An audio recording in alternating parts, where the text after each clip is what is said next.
Kids, और इस video के अंदर, इस साइंस सेशन के अंदर मैं आपको बताऊंगी लिमिटेशंस रिगार्डिंग रदरफोर्ड मॉडल। ये जो क्वेश्चन है ये एनसीईआरटी बुक का है, page number 54, question number 3, chapter number 4, structure of the atom. तो देखते हैं क्वेश्चन क्या है। क्वेश्चन वही है कि what are the limitations of Rutherford model of an atom. ठीक है, तो Rutherford model of an atom की क्या लिमिटेशंस थी। सबसे पहले मैं एक डायग्राम ड्रॉ करती हूँ जो रदरफोर्ड ने हमें बताया था कि इस तरह का मॉडल होता है एक एटम का। ठीक है, देखिए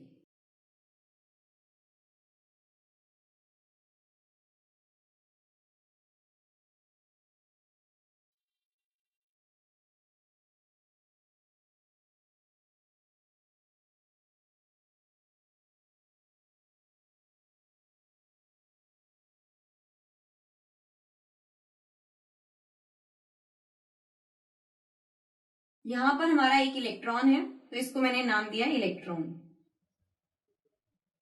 ये हमारा न्यूक्लियस है, पॉजिटिवली चार्ज्ड।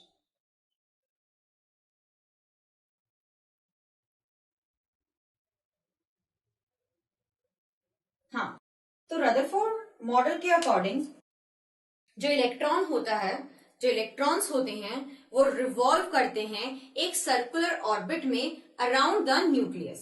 तो ये हमारा इलेक्ट्रॉन है, ये सर्कुलर ऑर्बिट में रिवॉल्व कर रहा है अराउंड द न्यूक्लियस।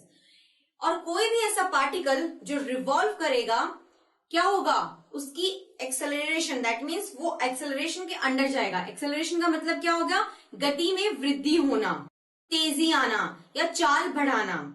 तो कोई भी पार्टिकल जो रिवॉल्व करेगा उसकी चाल बढ़ेगी, उसकी गति में वृद्धि होगी। गति में वृद्धि होने की वजह से वो एनर्जी को भी रेडिएट करेगा, रेडिएशन ऑफ एनर्जी भी होगी उस पार्टिकल से। जब वो पार्टिकल एनर्जी को रेडिएट करेगा उसकी एनर्जी क्या हो जाएगी, लूज हो जाएगी। अब एक पार्टिकल की एनर्जी लूज हो रही है, इसका मतलब उसकी जो स्पीड है वो भी कम हो रही है। तो यही केस होता है इलेक्ट्रॉन के साथ में। इलेक्ट्रॉन जैसे जैसे रिवॉल्व कर रहा है उसकी गति में वृद्धि हो रही है, उसकी चाल बढ़ रही है। मेन कहने का मतलब है इट अंडरगोज एक्सेलरेशन। एक्सेलरेशन के अंदर जाएगा तो वो एनर्जी रेडिएट करेगा।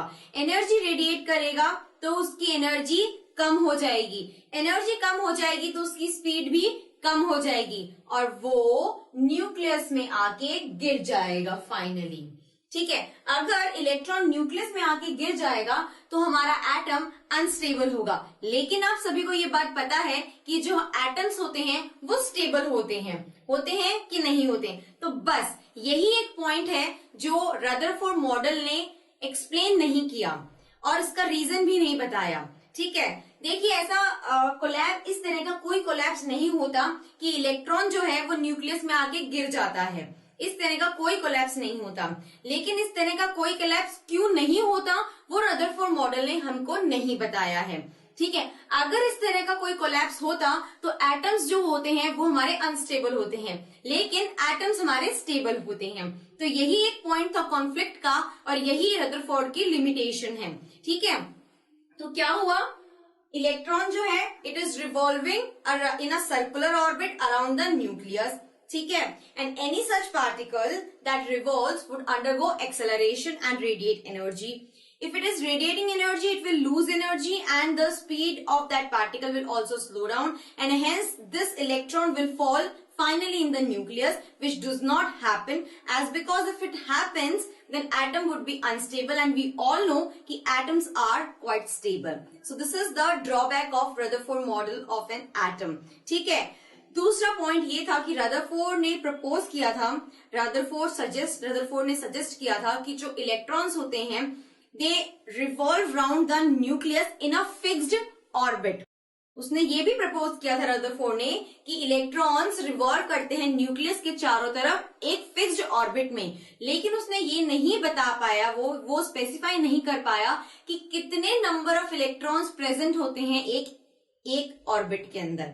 ठीक है ना, एक फिक्स्ड ऑर्बिट में या हर एक ऑर्बिट में कितने नंबर ऑफ इलेक्ट्रॉन्स प्रेजेंट होते हैं। So these are the two limitations of Rutherford model of an atom.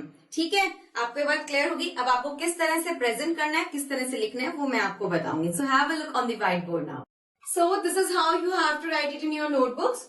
According to Rutherford model of an atom, the electrons are revolving in a circular orbit around the nucleus.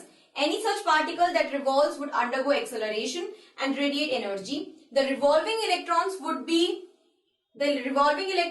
lose its energy and finally fall into the nucleus. The atom would be highly unstable, but we know that atoms are quite stable. So this is the point of conflict which Rutherford model wasn't able to clarify, wasn't able to explain why.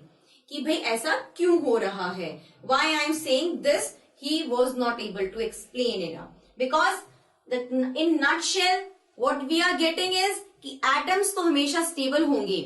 अब आप उसके ऊपर में बताइए कि ये आपका model हमारी इस कंडीशन को फुलफिल कर रहा है या नहीं कर रहा है. नहीं कर रहा है तो क्यों नहीं कर रहा है, क्या वेरिफिकेशंस करनी है वो आप बताइए. And that was it. Rutherford ने एक्सप्लेन नहीं कर पाया वो इस चीज को. ठीक है. वेल मैंने बहुत अच्छे से इसको समझाया है. मैं ये नहीं कहूंगी मैंने बहुत अच्छे से समझाया है. इट्स ऑन यू कि मैंने कैसे समझाया है. लेकिन किसी को कोई भी डाउट हो then please do tell your doubts to me in the comment box given below. And this is me, Rakhi, saying you all now goodbye and take care.